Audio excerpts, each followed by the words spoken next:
Objectives of performance appraisal. As we know, performance appraisal is the evaluation of work, quality, or merit. In the organizational context, performance appraisal is a systematic evaluation of personnel by superiors or others who are familiar with the performance of personnel. Then, what are the objectives of performance appraisal?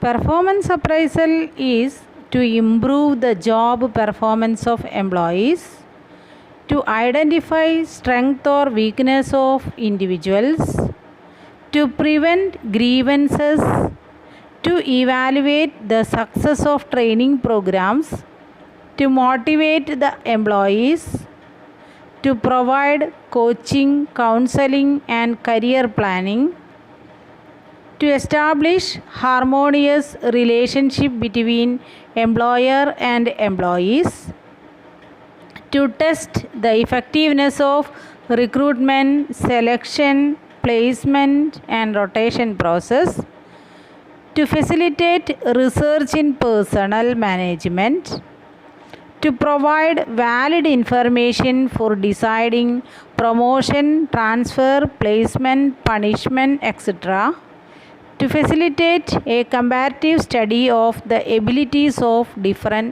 employees. Performance അപ്രൈസലിൻ്റെ objectives ആണ് ഇവിടെ പറഞ്ഞത്. First കേസിൽ പറഞ്ഞു എംപ്ലോയീസിൻ്റെ job performance improve ചെയ്യുക.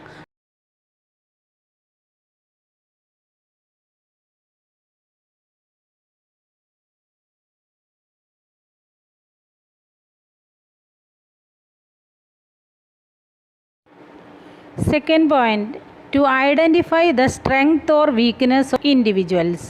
അതായത് എംപ്ലോയീസിനെ സംബന്ധിച്ചിടത്തോളം ഏതൊക്കെ ഏരിയാസിലാണ് ട്രെയിനിങ് ആവശ്യമായിരിക്കുന്നത്, അപ്പോൾ അവരുടെ സ്ട്രെങ്ത്തും വീക്ക്നെസ്സും ഐഡൻറ്റിഫൈ ചെയ്യണം. അപ്പോൾ പെർഫോമൻസ് അപ്രൈസലിൻ്റെ അനദർ ഒബ്ജക്റ്റീവാണ് to identify the strength or weakness of individuals.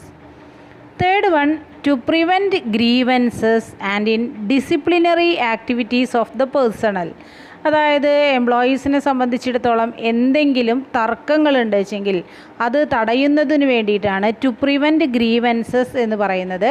And in disciplinary activities of the personnel. Fourth point, to evaluate the success of training programs. Training പ്രോഗ്രാംസിൻ്റെ സക്സസ് ഇവാലുവേറ്റ് ചെയ്യാം.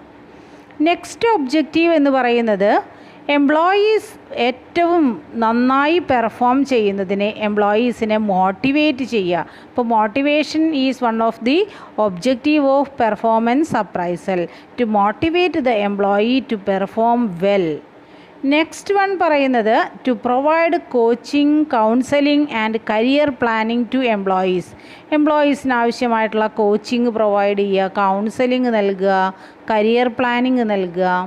Next one, to establish harmonious relationship between employer and employees. ഏതൊരു ഓർഗനൈസേഷനാണെങ്കിലും എംപ്ലോയറും എംപ്ലോയിയും തമ്മിൽ വളരെ നല്ലൊരു relationship maintain ചെയ്യേണ്ടതുണ്ട്. അതുകൊണ്ടാണ് to establish harmonious relationship between employer and employees എന്ന് പറയുന്നത്.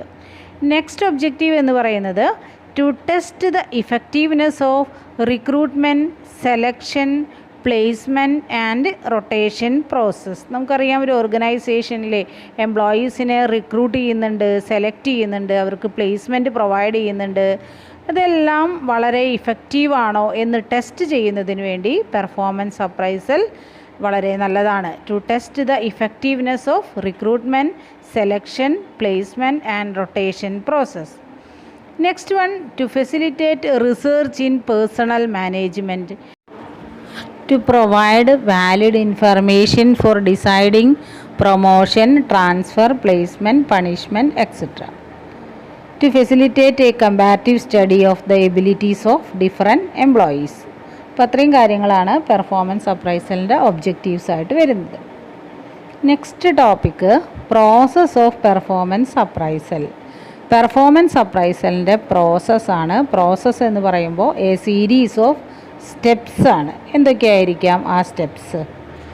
ഒരു 7 സ്റ്റെപ്സ് ആണ് വരുന്നത്. First, determining objectives. Second step, establishing performance standard or criteria. Third one, communicating the standards. Fourth one, measuring performance. Fifth one, comparing the actual performance with standards. Sixth one, discussion. And last one, corrective action.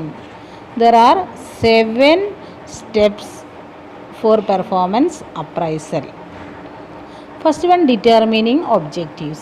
Performance appraisal പ്രോസസ്സിലെ first step എന്ന് പറയുന്നത് determination of objectives. Objectives എന്താണെന്നുള്ളത് ആദ്യം തന്നെ determine ചെയ്യണം. Second one, establishing performance standard or criteria. Standard അല്ലെങ്കിൽ criteria എന്താണെന്നുള്ളത് establish ചെയ്യേണ്ടതുണ്ട്. ഇപ്പോൾ ജോബ് പെർഫോമൻസ് സ്റ്റാൻഡേർഡ്സ് എന്ന് പറയുന്നത് ഫിക്സ് ചെയ്യണം, which is related with the work requirements that are expected from an employee on a particular job. ഒരു particular ജോബുമായി ബന്ധപ്പെട്ട് എംപ്ലോയിയിൽ നിന്നും എക്സ്പെക്റ്റ് ചെയ്യാവുന്ന വർക്ക് റിക്വയർമെൻറ്റ്സുമായിട്ട് റിലേറ്റഡ് ആയ ഒന്നാണ് ജോബ് പെർഫോമൻസ് സ്റ്റാൻഡേർഡ്സ്. ആ സ്റ്റാൻഡേർഡ് ഫിക്സ് ചെയ്യുക എന്നുള്ളതാണ് രണ്ടാമത്തെ point. Establishing performance standard or criteria. Standard setup ചെയ്യണം. എംപ്ലോയീസിൻ്റെ പെർഫോമൻസ് അപ്രൈസ് ചെയ്യുന്നതിന് വേണ്ടി ഒരു സ്റ്റാൻഡേർഡ് അല്ലെങ്കിൽ ഒരു ക്രൈറ്റീരിയ സെറ്റപ്പ് ചെയ്യേണ്ടത് ആവശ്യമാണ്. ഈ standards or criteria or of performance appraisal may be of physical nature ആവാം, അല്ലെങ്കിൽ പേഴ്സണൽ ക്യാരക്ടറിസ്റ്റിക്സ് കൺസിഡർ ചെയ്തത് മൂലവുമാവാം. ഇവിടെ ഫിസിക്കൽ നാച്ചർ എന്ന് പറയുമ്പോൾ അത് ഔട്ട്പുട്ട് ആവാം, സെയിൽസ് ആവാം, റവന്യൂ ആവാം. ഇതെല്ലാം ഫിസിക്കൽ നാച്ചറിലുള്ളതാണ്. അപ്പോൾ പെർഫോമൻസ് അപ്രൈസലിൻ്റെ ക്രൈറ്റീരിയ ഫിക്സ് ചെയ്യുന്നത് അല്ലെങ്കിൽ സ്റ്റാൻഡേർഡ് ഫിക്സ് ചെയ്യുന്നത് എന്ന് പറയുന്നത് അത് ഫിസിക്കൽ നാച്ചർ ആവാം. ഔട്ട്പുട്ട് എത്രയാണ്, ഔട്ട്പുട്ട് എത്ര സെയിൽസാണ്, അല്ലെങ്കിൽ റവന്യൂ, ഇതിൻ്റെയൊക്കെ അടിസ്ഥാനത്തിലായിരിക്കണം ഒരു ക്രൈറ്റീരിയ ഫിക്സ് ചെയ്യേണ്ടത്. ചില കേസുകളിലെ work performance cannot be measured in quantitative terms. Quantitative ടേംസിൽ മെഷർ ചെയ്യാൻ പറ്റാത്ത കേസുകളാണെങ്കിൽ criteria may be determine by considering the personal characteristics. ഇപ്പം എന്തൊക്കെയായിരിക്കാം personal characteristics? Employees performance, his honesty, reliability, job knowledge, cooperation, initiative, leadership, learning ability, judgment, sense of responsibility, alertness, communication, promotional potential, etc. ഇവിടെ ഒരുപാട് personal characteristics ആണ് പറഞ്ഞത്. അതായത് എംപ്ലോയീസിൻ്റെ performance എത്രത്തോളം honesty ഉണ്ട്, reliability എത്രത്തോളം ഉണ്ട്, കോപ്പറേഷൻ ഉണ്ടോ, ഇനീഷ്യേറ്റീവ് ആണോ, ലീഡർഷിപ്പ്, ലേണിംഗ് എബിലിറ്റി, അതേപോലെ തന്നെ sense of responsibility, alertness, communication, ഒരുപാട് ക്വാളിറ്റീസാണ് ഇവിടെ പറയുന്നത്. ഇതെല്ലാം ഒരു എംപ്ലോയീനെ സംബന്ധിച്ചിടത്തോളം പേഴ്സണൽ ക്യാരക്ടറിസ്റ്റിക്സ് ആണ്. അപ്പോൾ ഈ ക്യാരക്ടറിസ്റ്റിക്സിൻ്റെ ബേസിസിലും സ്റ്റാൻഡേർഡ് ഫിക്സ് ചെയ്യാനായിട്ട് സാധിക്കും. ഈ സ്റ്റാൻഡേർഡ്സ് അല്ലെങ്കിൽ ക്രൈറ്റീരിയ എന്ന് പറയുന്നത് should be mentioned clearly in the appraisal form. Appraisal ഫോമിൽ എത്രത്തോളം ടൈംസ് അപ്രൈസൽ ഡൺ ചെയ്യേണ്ടത് വേണം എന്നെല്ലാം ഡിസൈഡ് ചെയ്യണം. അപ്പോൾ ഫസ്റ്റ് വൺ നമ്മൾ പറഞ്ഞു determining objectives. Second one establishing performance standard or criteria. Third one എന്ന് പറയുന്നത് communicating the standards. Standards communicate ചെയ്യണം. ഇപ്പോൾ ഓൾറെഡി സ്റ്റാൻഡേർഡ് എസ്റ്റാബ്ലിഷ് ചെയ്ത് കഴിഞ്ഞു സെക്കൻഡ് സ്റ്റേജിൽ. ഈ സ്റ്റാൻഡേർഡ്സ് ആരോടൊക്കെയാണ് കമ്മ്യൂണിക്കേറ്റ് ചെയ്യേണ്ടത്? പ്രധാനമായിട്ടും എംപ്ലോയീസിനോടും കമ്മ്യൂണിക്കേറ്റ് ചെയ്യണം, ഇവാലുവേറ്റേഴ്സിനോടും കമ്മ്യൂണിക്കേറ്റ് ചെയ്യണം. By knowing the performance standards, employees are able to know what is really expected from them. എംപ്ലോയീസിൽ നിന്നും എന്താണ് എക്സ്പെക്റ്റ് ചെയ്യുന്നത് എന്നുള്ളത് എംപ്ലോയീസിന് അറിയാനായിട്ട് സാധിക്കും. The standards of performance expected from employees should also communicate to evaluators. അപ്പോൾ ഇവാലുവേറ്റേഴ്സിനോടും കൂടി കമ്മ്യൂണിക്കേറ്റ് ചെയ്യേണ്ടത് ആവശ്യമാണ്. ഈ സ്റ്റാൻഡേർഡ്സ് എസ്റ്റാബ്ലിഷ് ചെയ്ത് കഴിഞ്ഞാൽ തേർഡ് സ്റ്റേജ് എന്ന് പറയുന്നത് ഈ സ്റ്റാൻഡേർഡ്സ് കമ്മ്യൂണിക്കേറ്റ് ചെയ്യുക എന്നതാണ്. അപ്പോൾ സ്റ്റാൻഡേർഡ്സ് കമ്മ്യൂണിക്കേറ്റ് ചെയ്യേണ്ടത് വളരെ പ്രധാനമായും എംപ്ലോയീസിനോടും അതേപോലെ തന്നെ ഇവാലുവേറ്റേഴ്സിനോടും ആണ്. If there are any objections or suggestions regarding these standards, it may be recorded. The standards can be modified in the light of suggestions and recommendations obtained from evaluators and employees. ഇവാലുവേറ്റേഴ്സിനും അതുപോലെ തന്നെ എംപ്ലോയീസിനോടും standards communicate ചെയ്തു കഴിഞ്ഞാൽ എന്തെങ്കിലും objections, if there are any objections or suggestions regarding these standards it may be recorded. എന്തെങ്കിലും സജഷൻസോ അതുപോലെ തന്നെ ഒബ്ജെക്ഷൻസോ ഉണ്ടെങ്കിൽ അത് റെക്കോർഡഡ് ആയിരിക്കണം. കാരണം the standards can be modified in the light of suggestions and recommendations obtained from evaluators and employees. ഇവാലുവേറ്റേഴ്സും എംപ്ലോയീസും provide ചെയ്യുന്ന സജഷൻസിൻ്റെയും റെക്കമെൻഡേഷൻസിൻ്റെയും ബേസിസിൽ എന്തെങ്കിലും മോഡിഫിക്കേഷൻസ് സ്റ്റാൻഡേർഡ്സിൽ വരുത്തണമെങ്കിൽ the standards can be modified in the light of suggestions and recommendations obtained from evaluators and employees. ഇതാണ് തേർഡ് പോയിന്റിൽ പറയുന്നത്. Fourth point, measuring performance. This is the next stage in performance appraisal process. Measuring performance, എംപ്ലോയീസിൻ്റെ actual performance measure ചെയ്യേണ്ടത് ആവശ്യമാണ്. Already second പോയിന്റിൽ standard fix ചെയ്തു, third പോയിന്റിൽ standards communicate ചെയ്തു. Standards and well-accepted performance measurement technique should be used for measuring the performance.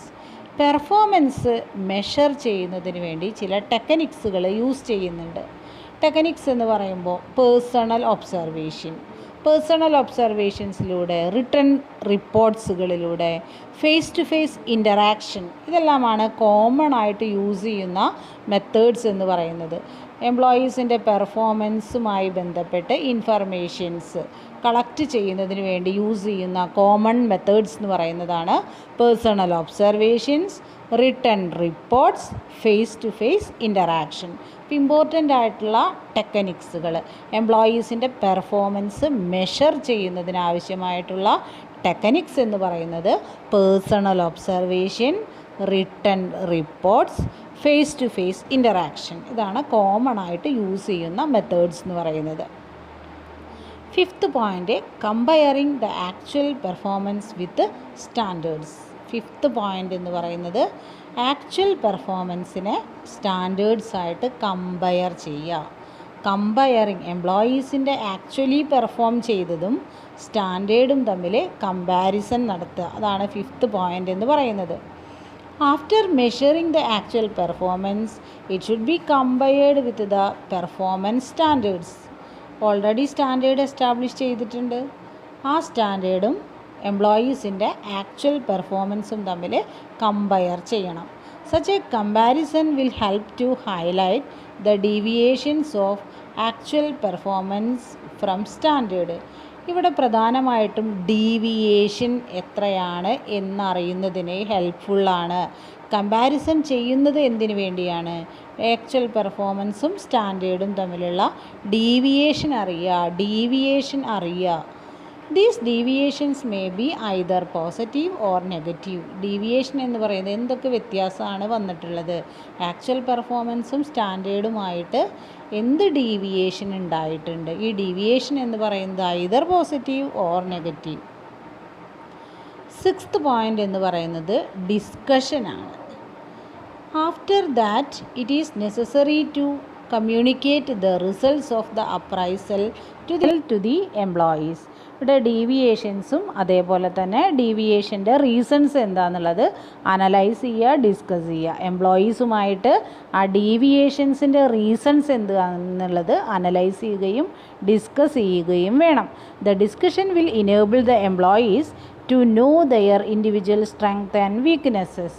അപ്പോൾ എംപ്ലോയീസിനെ സംബന്ധിച്ചിടത്തോളം അവരുടെ സ്ട്രെങ്ത്തും വീക്ക്നെസ്സും അറിയുന്നതിനായിട്ട് ഈ ഡിസ്കഷൻ ഹെൽപ്ഫുള്ളാണ്. By knowing these he tries to improve the performance in ഫ്യൂച്ചറിൽ എംപ്ലോയീസിന് അവരുടെ പെർഫോമൻസ് ഇംപ്രൂവ് ചെയ്യാനായിട്ട് സാധിക്കും. 7th one and last one ആണ് കറക്റ്റീവ് ആക്ഷൻ എന്ന് പറയുന്നത്. എംപ്ലോയീസുമായിട്ട് ഡിസ്കഷൻ കണ്ടക്ട് ചെയ്തതിന് ശേഷം the steps needed for improving performance can be identified and on that basis corrective action can be taken. ഇവിടെ എന്തൊക്കെ പെർഫോമൻസ് ഇംപ്രൂവ് ചെയ്യാൻ ആവശ്യമായിട്ടുള്ള കാര്യങ്ങൾ എന്ന് ഐഡൻറ്റിഫൈ ചെയ്തതിൻ്റെ ബേസിസിൽ കറക്റ്റീവ് ആക്ഷൻ എടുക്കണം. അതായത് കോച്ചിങ് പ്രൊവൈഡ് ചെയ്യാം, ട്രെയിനിങ് പ്രൊവൈഡ് ചെയ്യാം, കൗൺസിലിംഗ് പ്രൊവൈഡ് ചെയ്യാം. ഇതെല്ലാം എംപ്ലോയീസിൻ്റെ പെർഫോമൻസ് ഇംപ്രൂവ് ചെയ്യാനായിട്ട് സാധിക്കും. ഓക്കെ.